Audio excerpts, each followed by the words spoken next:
મિત્રો, જ્યારે માણસ યુવાન હોય છે ત્યારે તેને લાગે છે આખી દુનિયા તેની સાથે છે. પરંતુ જીવનની સાંજ આવે, શરીર થાકી જાય, આંખોની રોશની ઓછી થઈ જાય અને પગમાં પહેલાંની જેવી તાકાત ન રહે ત્યારે તેને સૌથી વધારે પોતાના સંતાનોની જરૂર હોય છે. માતા પિતા પોતાના બાળકો માટે આખી જિંદગી મહેનત કરે છે, ભૂખ્યા રહીને સંતાનોનું પેટ ભરે છે. પરંતુ દરેક માતા પિતાના નસીબમાં સંતાનોનો પ્રેમ લખાયેલો હોય એવું જરૂરી નથી.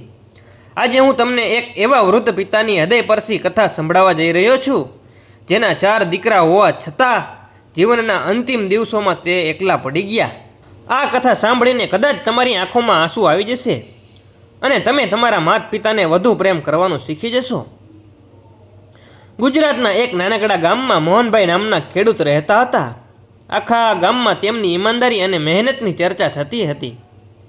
તેમની પત્ની કમળાબેન પણ ખૂબ જ સંસ્કારી અને દયાળુ સ્ત્રી હતી. બંનેએ જીવનમાં ઘણા દુઃખો જોયા હતા, પણ ભગવાનને તેમને 4 દીકરા આપ્યા હતા એટલે તેઓ માનતા હતા કે હવે વૃદ્ધાવસ્થામાં તેમને કોઈ ચિંતા નહીં રહે. મોહનભાઈ સવારે 4 વાગે ઉઠી જતા. ઠંડી હોય કે ગરમી, વરસાદ હોય કે તડકો, તેઓ ખેતરમાં કામ કરવા પહોંચી જતા. કમળાબેન પણ ઘરે પશુઓની સેવા કરતી, છાશ બનાવતી, ભોજન તૈયાર કરતી અને આખા પરિવારનું ધ્યાન રાખતી. સમય પસાર થતો ગયો. 4 દીકરાઓ મોટા થતા ગયા.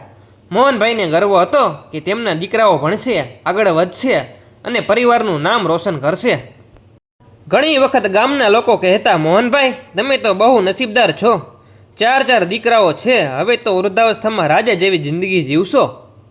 ત્યારે મોહનભાઈ હસીને કહેતા, ભાઈ મારા દીકરાઓ જ મારી સાચી સંપત્તિ છે, પણ કદાચ વિધાતાએ કંઈક બીજું જ લખ્યું હતું.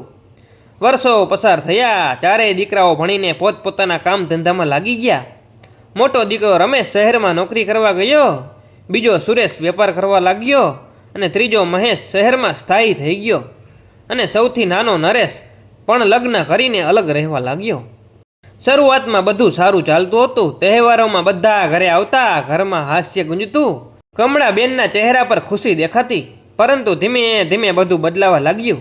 શહેરની ચમક ધમક, પૈસાની દોડધામ અને પોતપોતાની દુનિયામાં વ્યસ્ત થઈ ગયેલા દીકરાઓ હવે ગામ આવવાનું ઓછું કરવા લાગ્યા. એક દિવસ કમળાબેને મોહનભાઈને કહ્યું, સાંભળો છો, આ વખતે દિવાળી આવી ગઈ, પણ એક પણ દીકરાનો ફોન નથી આવ્યો. મોહનભાઈ બહારથી હસતા હતા, પણ અંદરથી તૂટી ગયા હતા. કામમાં વ્યસ્ત હશે બા, સમય મળશે એટલે ફોન કરી લેજે. પણ તેમને ખબર હતી કે હવે સંતાનો માટે માતા પિતા પ્રાથમિકતા રહ્યા નહોતા. સમય આગળ વધ્યો. એક દિવસ કમળાબેન અચાનક બીમાર પડી ગયા. મોહનભાઈએ તરત જ 4 દીકરાને ફોન કર્યો. બધાએ એક જ જવાબ આપ્યો, હમણાં કામ બહુ છે, 2 દિવસમાં આવી જઈશું. પણ 2 દિવસ અઠવાડિયામાં બદલાયા અને અઠવાડિયું મહિનામાં. કમળાબેનની તબિયત વધુ ખરાબ થતી ગઈ. એક રાતે તેમણે મોહનભાઈનો હાથ પકડીને કહ્યું, મને લાગે છે કે હવે હું વધારે દિવસ નથી જીવવાની. મોહનભાઈની આંખોમાં આંસુ આવી ગયા. આવું ન બોલો કમળા. કમળાબેન ધીમેથી બોલ્યા, મને દીકરાઓને એકવાર જોવાની ઈચ્છા હતી, પણ નસીબને કંઈક બીજું જ મંજૂર હતું. બીજા જ દિવસે સવારમાં કમળાબેન આ દુનિયા છોડીને ચાલ્યા ગયા. સમાચાર સાંભળીને 4 દીકરાઓ આવ્યા, પરંતુ હવે બહુ મોડું થઈ ગયું હતું. કમળાબેનની ચિત્તા સળગતી હતી અને મોહનભાઈની અંદર પણ કંઈક સળગી રહ્યું હતું. તેને સમજાઈ ગયું હતું કે હવે તેઓ ખરેખર એકલા પડી ગયા છે. કમળાબેનના અવસાનને આજે 15 દિવસ થઈ ગયા હતા. ઘરનું આંગણું એ જ હતું, દિવાલો એ જ હતી, ઓસરી એ જ હતી, પણ હવે ઘરમાં જીવ નહોતો. જ્યાં પહેલાં કમળાબેનનો હસતો ચહેરો દેખાતો હતો, ત્યાં હવે સુનકાર હતો. રસોડામાંથી આવતી રોટલીની સુગંધ ગાયબ થઈ ગઈ હતી. સાંજે દીવો તો પ્રગટતો હતો, પણ ઘરની રોશની ક્યાંક ખોવાઈ ગઈ હતી. મોહનભાઈ દરરોજ સવારે ઉઠતા અને અજાણતા જ કમળાબેનને અવાજ આપતા, કમળા, ચા તૈયાર છે કે નહીં? પણ તરત જ યાદ આવી જતું કે હવે જવાબ આપનાર કોઈ નથી અને તેમની આંખોમાં આંસુ આવી જતા. કમળાબેન ગયા પછી 4 દીકરાઓ થોડા દિવસ ગામમાં રોકાયા. શરૂઆતમાં બધા ખૂબ દુઃખી દેખાતા હતા, પરંતુ ધીમે ધીમે તેમની વાતોનો વિષય બદલાવા લાગ્યો. એક સાંજે 4 ભાઈઓએ ઓરડામાં બેઠા હતા. મોટો દીકરો રમેશ બોલ્યો, હવે પપ્પાનું શું કરવું એ વિચારવું પડશે. મહેશ બોલ્યો, એમાં વિચારવાનું શું, ગામમાં જ રહેવા દો. સુરેશે કહ્યું, પણ હવે તેઓ એકલા કેવી રીતે રહેશે? નરેશ તરત જ બોલી ઉઠ્યો, તો આપણે ચારેયમાંથી કોઈ એક સાથે રાખી લઈએ. બધાને વાત સારી લાગી, પરંતુ જ્યારે સાચે જ જવાબદારી લેવાનો વારો આવ્યો ત્યારે બધાના ચહેરા બદલાઈ ગયા. રમેશ બોલ્યો, મારા શહેરમાં ફ્લેટ નાનો છે. સુરેશ બોલ્યો, મારે તો વેપારમાં આખો દિવસ બહાર રહેવું પડે છે. મહેશ બોલ્યો, મારા બાળકોની પરીક્ષા છે. નરેશ બોલ્યો, મારી પત્ની પણ તૈયાર નહીં થાય. આ બધું મોહનભાઈ દરવાજાની પાછળ ઊભા રહીને સાંભળી રહ્યા હતા. તેમનું કાળજું ચીરાઈ ગયું. જેમને ઉછેરવા માટે તેમને પોતાની આખી જિંદગી ખર્ચી નાખી હતી, એ જ દીકરાઓ આજે તેમને એક જવાબદારી સમજી રહ્યા હતા. રાત્રે મોહનભાઈ આંગણામાં ખાટલા પર સૂતા હતા. આકાશમાં તારાઓ ચમકી રહ્યા હતા. તેમણે આંખો બંધ કરી અને ભૂતકાળ યાદ કરવા લાગ્યા. એક સમય હતો જ્યારે ચારેય દીકરાઓ તેમના ખંભા પર બેસીને મેળો જોવા જતા હતા. કોઈ બીમાર પડતું તો આખી રાત જાગીને તેની સેવા કરતા. દીકરાઓ માટે નવા કપડાં લેવા પોતે જૂના કપડાં પહેરી લેતા. આજે એ જ દીકરાઓ તેમને રાખવા તૈયાર નહોતા. બીજા જ દિવસે નિર્ણય થયો કે ચારેય દીકરાઓ 3 મહિના સુધી પિતાને પોતાની પાસે રાખશે. અને શરૂઆત રમેશના ઘરે થવાની હતી. મોહનભાઈ શહેર ગયા. શહેરની મોટી ઇમારતો જોઈને તેમને નવાઈ લાગી, પણ તેમને પોતાના ગામની માટી યાદ આવતી. રમેશના ઘરે શરૂઆતમાં બધું સારું લાગ્યું, પરંતુ થોડા દિવસ પછી વહુના વર્તનમાં ફેરફાર આવવા લાગ્યો. એક દિવસ વહુ રસોડામાં પોતાની સખી સાથે વાત કરતી હતી. બાપુજી આવ્યા ત્યારથી જ કામ વધી ગયું છે તેવું વાત કરતી હતી. મોહનભાઈએ સાંભળ્યું, તેમણે કંઈ કહ્યું નહીં. થોડા દિવસ પછી રમેશ ઓફિસે ગયો. મોહનભાઈને ભૂખ લાગી. તેમણે વહુને કહ્યું, બેટા, જમવાનું તૈયાર હોય તો આપી દો. વહુએ કંટાળીને જવાબ આપ્યો, હજુ સમય છે. મોહનભાઈ શાંતિથી પાછા આવી ગયા. સાંજે રમેશ આવ્યો. વહુએ ફરિયાદ કરી, તમારા પપ્પા આખો દિવસ કશું કામ કરતા નથી અને વારંવાર ખાવાનું માંગે છે. રમેશ ચૂપ રહ્યો, પરંતુ મોહનભાઈએ દીકરાની આંખોમાં બદલાવ જોઈ લીધો હતો. 1 મહિનો પસાર થયો. મોહનભાઈ હવે ઘરમાં ઓછું બોલતા. તેમને લાગતું કે કદાચ તેઓ ખરેખર બધાને ભાર લાગે છે. એક દિવસ રમેશ અને તેની પત્ની વાત કરી રહ્યા હતા. હજુ 2 મહિના બાકી છે, કેમ કરીને કાઢી નાખીએ. આ શબ્દો મોહનભાઈના કાન સુધી પહોંચ્યા. આ વખતે તેમની આંખોમાંથી આંસુ નીકળ્યા. તે રાત્રે તેઓ ઊંઘી શક્યા નહીં. તેમણે મનમાં કહ્યું, હે ભગવાન, શું હું એટલો બોજ બની ગયો છું? 3 મહિના પૂરા થઈ ગયા. હવે સુરેશના ઘરે જવાનો વારો આવ્યો. સુરેશે તેમને લઈ ગયો તો ખરા, પરંતુ ત્યાં તેની પરિસ્થિતિ અલગ નહોતી. ઘરમાં બધાને પોતપોતાના કામ હતા. કોઈ પાસે 2 મિનિટ બેસીને વાત કરવાનો સમય નહોતો. મોહનભાઈ આખો દિવસ બારી પાસે બેસીને બહાર જોતા રહેતા. ક્યારેક રસ્તા પર રમતા બાળકોને જોઈને પોતાના દીકરાઓ યાદ આવતા. એક દિવસ તેમણે સુરેશને કહ્યું, બેટા, મને ગામ લઈ જા. મને મારી જમીન, મારું ઘર યાદ આવે છે. સુરેશે જવાબ આપ્યો, હમણાં નહીં, સમય નથી પપ્પા. આ જવાબે તેમનું મન વધુ તૂટી ગયું. હવે તેમને સમજાઈ ગયું હતું કે તેઓ દીકરાઓના દિલમાં નહીં, માત્ર ફરજની યાદમાં બચ્યા હતા. દરરોજ રાત્રે તેઓ કમળાબેનની તસવીર સામે બેસીને વાતો કરતા. કમળા, તું નસીબદાર હતી, તારે આ બધું જોવું ન પડ્યું. અને પછી ધીમે ધીમે રડવા લાગતા. તેમની આંખોમાં હવે એક જ પ્રશ્ન હતો, શું માતા પિતાનો પ્રેમ સંતાનો માટે માત્ર ત્યાં સુધી જ હોય છે જ્યાં સુધી તેમને જરૂર હોય? મિત્રો, જ્યારે માતા પિતા વૃદ્ધ થાય ત્યારે તેમને પૈસા, મકાન કે વૈભવની જરૂર નથી હોતી. તેમને માત્ર 2 જ પ્રેમભર્યા શબ્દો અને થોડો સમય જોઈએ છે. પરંતુ ઘણી વખત સંતાનો એ જ વસ્તુ આપવાનું ભૂલી જાય છે. સુરેશના ઘરે 3 મહિના પૂરા થવા આવ્યા હતા. મોહનભાઈનું શરીર હવે પહેલાંની જેમ સાથ આપતું નહોતું. ઉંમરનો ભાર, પત્નીનો વિયોગ અને સંતાનોની અવગણના, આ ત્રણેય દુઃખોએ તેમને અંદરથી ખોખલા બનાવી દીધા હતા. સવારે વહેલા ઉઠવાની તેમની જૂની ટેવ હતી. શહેરમાં પણ તેઓ સવારના 5 વાગ્યે જાગી જતા, બારી પાસે બેસીને ઉગતા સૂરજને જોતા અને ગામના દિવસો યાદ કરતા. એક દિવસ તેઓ બારી પાસે બેઠા હતા ત્યારે સુરેશનો નાનો દીકરો તેમની પાસે આવ્યો. દાદા, તમે આખો દિવસ એકલા કેમ બેસો છો?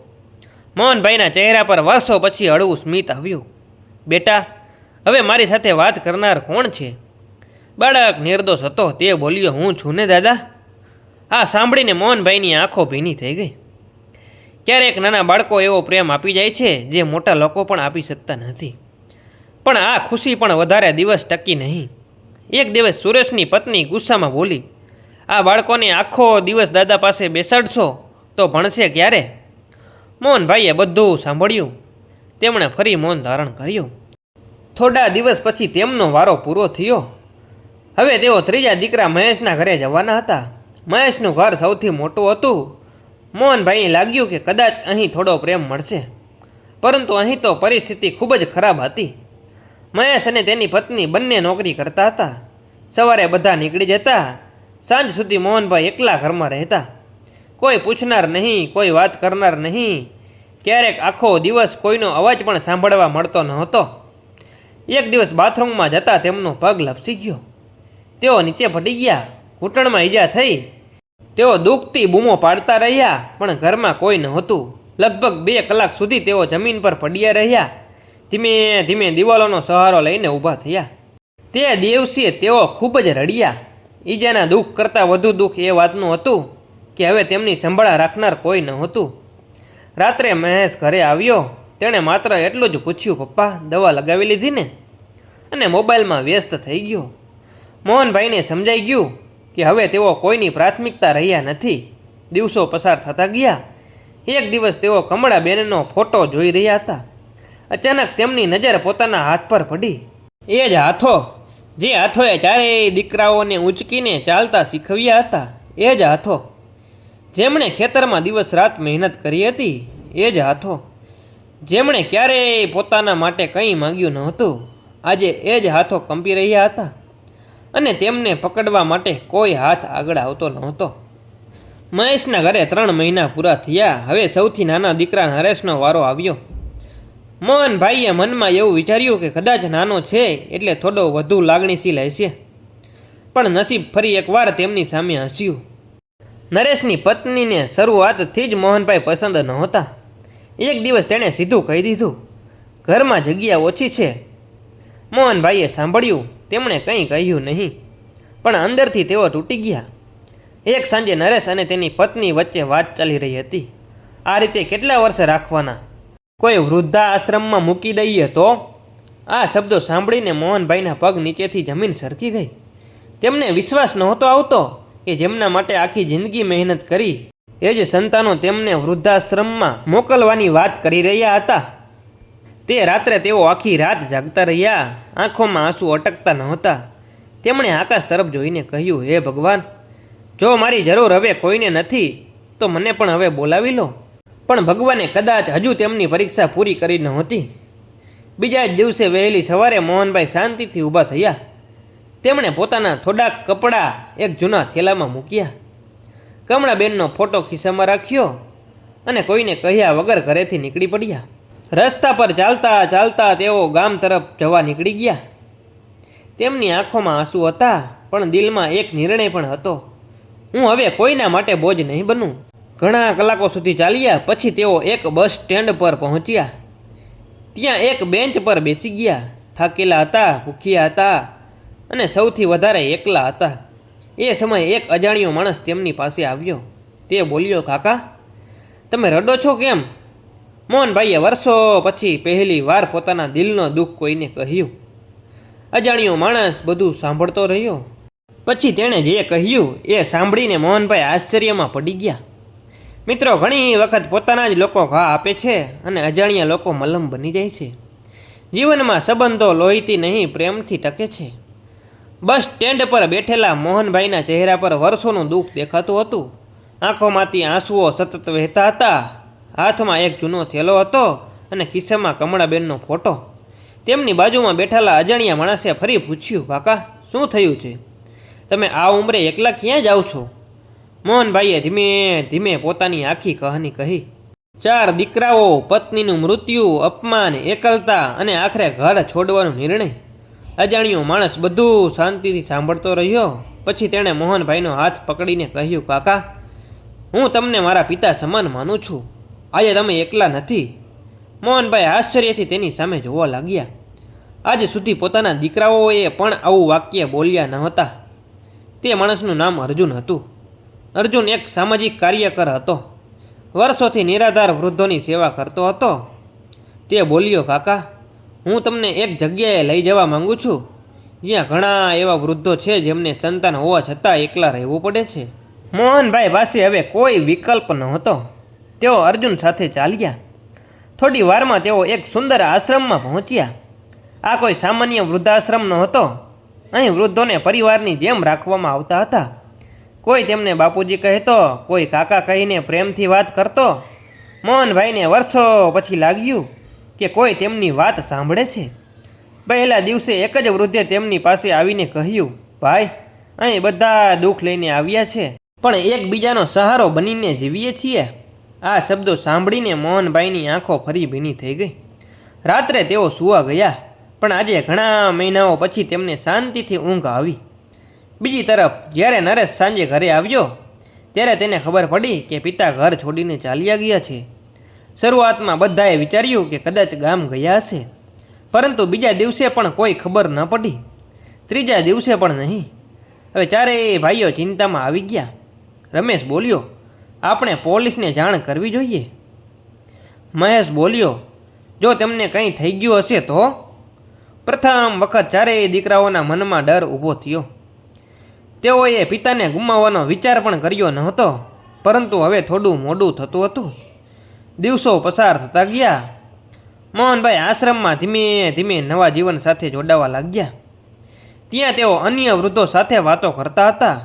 કોઈનો દીકરો વિદેશમાં હતો, કોઈને સંતાનોએ ઘરેથી કાઢી મૂક્યા હતા, કોઈ વર્ષોથી પોતાના બાળકોને મળ્યા નહોતા. આ બધી વાતો સાંભળીને મોહનભાઈને લાગ્યું કે તેઓ એકલા નથી. એક દિવસ આશ્રમમાં એક નાનો કાર્યક્રમ યોજાયો. બધા વૃદ્ધોને પોતાના જીવન વિશે બોલવાનું આમંત્રણ આપવામાં આવ્યું. મોહનભાઈ સ્ટેજ પર ઊભા થયા. તેમના હાથ કંપી રહ્યા હતા, પણ દિલમાં વર્ષોનું દુઃખ ભરાયેલું હતું. તેમણે કહ્યું, મિત્રો, મેં આખી જિંદગી મારા 4 દીકરાઓ માટે મહેનત કરી. મને લાગતું હતું કે વૃદ્ધાવસ્થામાં તે મારી લાકડી બનશે, છતાં હું તેમને દોષ નથી આપતો. કદાચ સમય અને સંજોગોએ તેમને બદલી દીધા.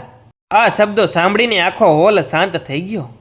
ઘણા વૃદ્ધોની આંખોમાં આંસુ આવી ગયા. અર્જુન પણ પાછળ ઊભો હતો. તેના મનમાં મોહનભાઈ માટે ખૂબ જ માન જાગ્યું.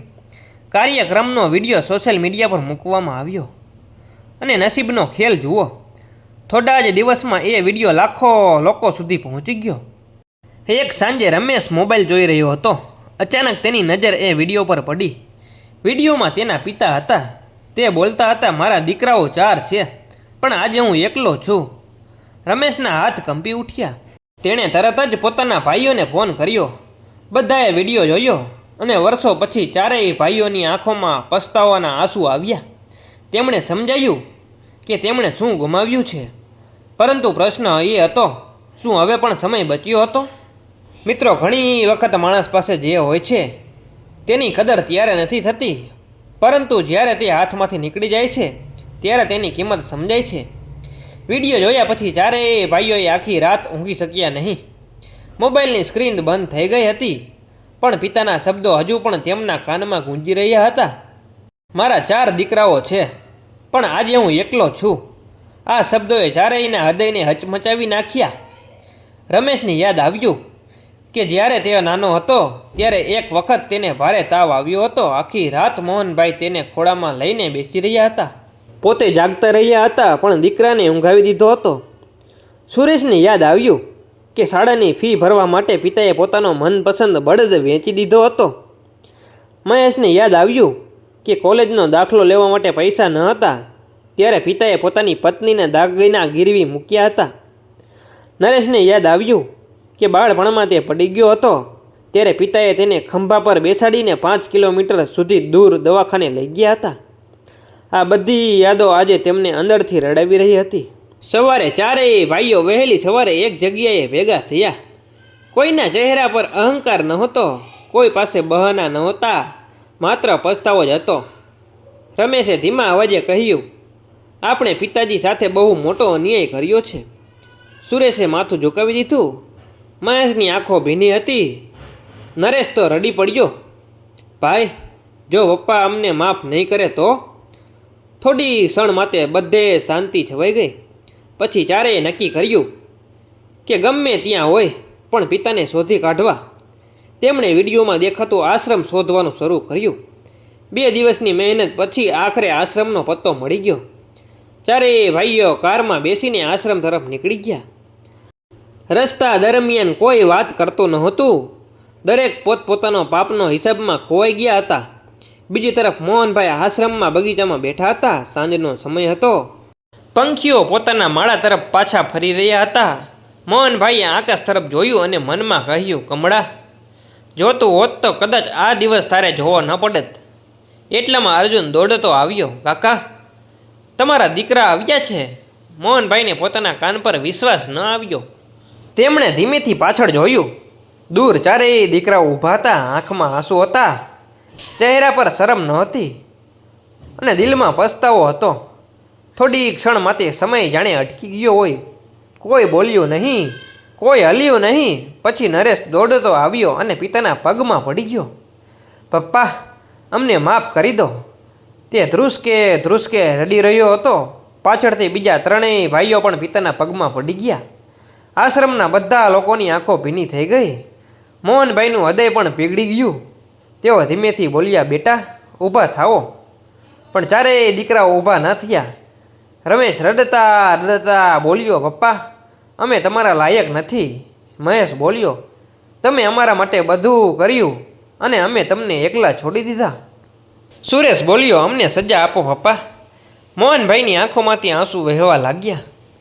તેઓએ ચારેયના માથા પર હાથ ફેરવ્યો અને કહ્યું, માતા પિતા સંતાનોને સજા નથી કરતા બેટા, તેઓ તો આખી જિંદગી માફ કરતા રહે છે. આ શબ્દ સાંભળીને બધા વધુ રડવા લાગ્યા. અને એ સમયે અર્જુન એક એવું જૂનું કવર લઈને આવ્યો. કાકા, થોડા દિવસ પહેલાં તમારી જૂની બેગમાંથી આ ચિઠ્ઠી મળી હતી. મોહનભાઈએ એ કવર જોયું. તે કમળાબેનના હાથનું લખાણ હતું. તેમના હાથ કંપી ઉઠ્યા. ધીમે ધીમે તેમણે ચિઠ્ઠી ખોલી. ચિઠ્ઠીમાં લખ્યું હતું, મોહન, જો ક્યારેય આપણા દીકરાઓ આપણને ભૂલી જાય તો તેમને દોષ ન આપતા. આપણે તેમને પ્રેમ શીખવ્યો, નફરત નહીં. એક દિવસ તેમને પોતાની ભૂલ જરૂર સમજાશે અને જ્યારે એ દિવસ આવે ત્યારે તેમને ગળે લગાવી લેજો, કારણ કે માતા પિતાનો પ્રેમ હિસાબ રાખતો નથી. ચિઠ્ઠી વાંચતા વાંચતા મોહનભાઈ રડી પડ્યા. ચારેય દીકરાઓ પણ ધ્રુસકે રડવા લાગ્યા. આશ્રમમાં ઊભેલા દરેક માણસની આંખ ભીની થઈ ગઈ. કમળાબેન આ દુનિયામાં નહોતા, પણ તેમના શબ્દોએ આખો પરિવાર ફરી એક કરી દીધો. મિત્રો, ઘણી વખત જીવનમાં માફી માંગવાનું મોડું થઈ જાય છે, પરંતુ માતા પિતાના હૃદયના દરવાજા સંતાનો માટે ક્યારેય સંપૂર્ણ બંધ થતા નથી. આશ્રમના આંગણામાં એક અનોખું દ્રશ્ય હતું. ચારેય દીકરાઓ પોતાના પિતાના પગમાં માથું નમાવીને રડી રહ્યા હતા. વર્ષોનો અહંકાર, વ્યસ્તતા અને બેદરકારી આજે આંસુઓમાં ઓગળી રહી હતી. મોહનભાઈએ ધીમેથી ચારેયને ઊભા કર્યા. તેમની આંખો પણ ભીની હતી, પણ ચહેરા પર ગુસ્સો નહોતો, કારણ કે પિતાનું હૃદય ગુસ્સા કરતાં પ્રેમથી ભરેલું હોય છે. થોડીવાર પછી રમેશ બોલ્યો, પપ્પા, ચાલો ઘરે. હવે અમે તમને એકલા નહીં છોડીએ. સુરેશે કહ્યું, અમારી ભૂલ થઈ ગઈ, અમને એક તક આપો. અને મહેશ અને નરેશ પણ હાથ જોડીને વિનંતી કરી. મોહનભાઈ થોડા સમય માટે મૌન રહ્યા. પછી તેમણે આખા આશ્રમ તરફ નજર કરી. અહીંના વૃદ્ધો હવે તેમના પરિવાર જેવા બની ગયા હતા. ઘણા લોકો તેમની સાથે હસતા, વાતો કરતા અને સુખ દુઃખ વહેંચતા. મોહનભાઈ ધીમેથી બોલ્યા, હું તમારી સાથે જરૂર આવીશ બેટા, પણ એક શરતે. ચારેય એક સાથે બોલ્યા, જે કહેશો એ માન્ય છે પપ્પા. મોહનભાઈએ કહ્યું, હવે મને કોઈના ઘરે 3 મહિના અને કોઈના ઘરે 3 મહિના નહીં રહેવું. હું કોઈ સામાન નથી કે ફરતો રહું. હું તમારો પિતા છું. ચારેયના માથા શરમથી ઝૂકી ગયા. હવે હું મારા ગામમાં ઘરમાં રહીશ. જો તમને સાચો પ્રેમ હોય તો તમે મને મળવા આવજો. ચારેય તરત જ હા પાડી. બીજા જ દિવસે મોહનભાઈ પોતાના ગામ પાછા આવ્યા. મહિનાઓ પછી ગામની માટીની સુગંધ ફરી તેમને મળી. જૂનું ઘર હજી પણ તેમની રાહ જોઈ રહ્યું હતું. આંગણામાં ઊભેલા લીમડાના ઝાડને જોઈને તેમની આંખો ભીની થઈ ગઈ. એ જ ઝાડ નીચે ક્યારેક ચારેય દીકરાઓ રમતા હતા. એ જ આંગણામાં કમળાબેન સાંજે દીવો પ્રગટાવતા હતા. સમય બદલાયો હતો, પણ યાદો હજુ જીવંત હતી. થોડા દિવસ પછી એક આશ્ચર્યજનક બદલાવ આવ્યો. જે દીકરાઓને પહેલાં ફોન કરવાનો પણ સમય નહોતો, તેઓ હવે દર અઠવાડિયે ગામ આવવા લાગ્યા. પૌત્ર પણ દાદા સાથે સમય પસાર કરવા લાગ્યા. ઘરમાં ફરી હાસ્ય સંભળાવા લાગ્યું. મોહનભાઈના ચહેરા પર ધીમે ધીમે ખુશી પાછી આવવા લાગી. એક દિવસ આખો પરિવાર ભેગો થયો હતો. મોહનભાઈએ બધાને પોતાની પાસે બોલાવ્યા. તેમને લાગતું હતું કે કદાચ હવે તેમના જીવનની સાંજ નજીક આવી રહી છે.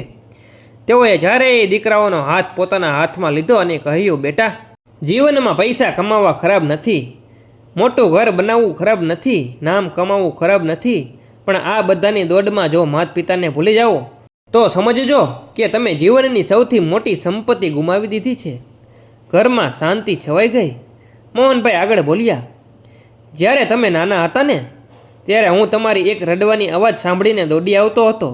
આજે વૃદ્ધ માતા પિતા પણ એ જ આશા રાખે છે કે સંતાનો બે મીઠા શબ્દ બોલી જાય.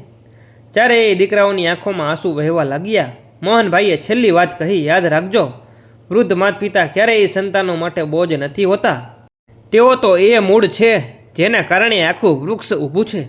આ શબ્દો સાંભળીને આખો પરિવાર રડી પડ્યો. સમય પસાર થતો ગયો. એક સવાર મોહનભાઈ રોજની જેમ વહેલા ઉઠ્યા. કમળાબેનની તસવીર સામે દીવો કર્યો, થોડો સમય પ્રાર્થના કરી અને પછી પોતાના ખાટલા પર શાંતિથી બેસી ગયા. ચહેરા પર અજોડ શાંતિ હતી, જાણે કોઈ લાંબી રાહ પૂરી થઈ ગઈ હોય. જ્યારે રમેશ તેમને ચા આપવા આવ્યો ત્યારે મોહનભાઈ શાંત હતા, એકદમ શાંત. તેમના ચહેરા પર હળવું સ્મિત હતું. હવે તે દુનિયા છોડીને ચાલ્યા ગયા હતા. તો મિત્રો, આ વાર્તા તમને સારી લાગી હોય તો કોમેન્ટમાં રામ રામ જરૂર લખી દેજો.